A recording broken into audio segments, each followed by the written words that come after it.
नमस्कार, कैपिटल दर्पण न्यूज देख रहे हैं आप और मैं हूं आपके साथ गुंजन। रुक करते हैं आज की बड़ी खबरों पर।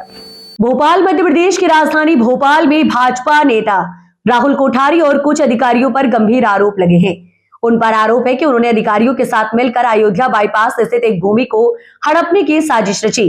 ये भूमि अनिल ठाकुर के नाम पर दर्ज है, जो 30 से 35 वर्षों से यहाँ खेती का कार्य कर रहे हैं। अनिल ठाकुर के पिता ने ये भूमि खरीदी थी और उनके निधन के बाद ये भूमि अनिल ठाकुर और उनके मां अवंती बाई ठाकुर के नाम पर दर्ज हो गई।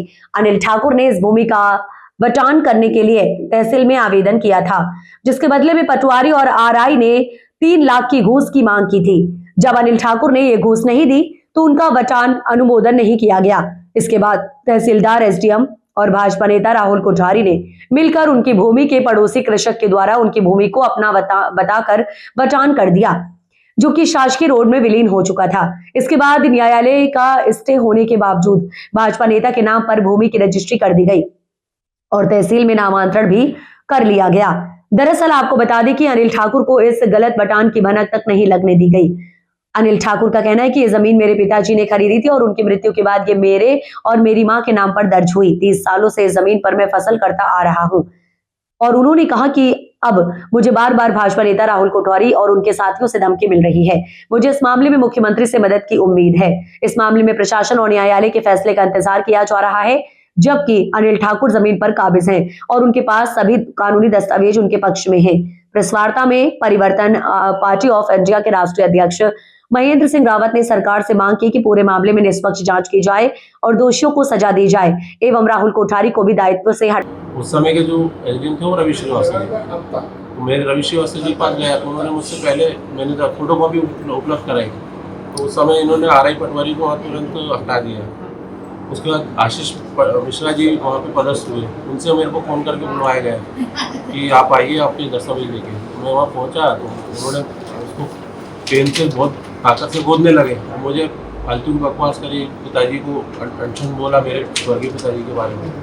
फिर उसके बाद में बोलने लगे फिर थोड़ी देर बाहर बैठ जाओ। फिर मैं दोबारा मुझे बुलाया गया कि तुम वहाँ पे फेंसिंग क्यों कर रहे हो, ये सब चीज़ें क्यों कर रहे हो, तुम्हारी बटान क्यों नहीं करवाई।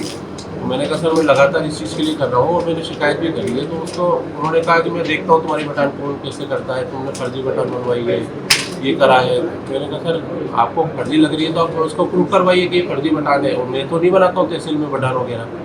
तो ये चीज़ें हुई इसके अंदर। उसके बाद में फिर उनका भी ट्रांसफ़र होने के बाद में वो गुप्ता जी आए, उनको मैंने इसकी जानकारी दी, उनको बताया। उसके बाद में मैंने ठीक है मैं देखता हूँ, तो उसमें उन्होंने बताया कि इसमें कोई रमेश राजपूत जी उनका खुद नामांकन हुआ है।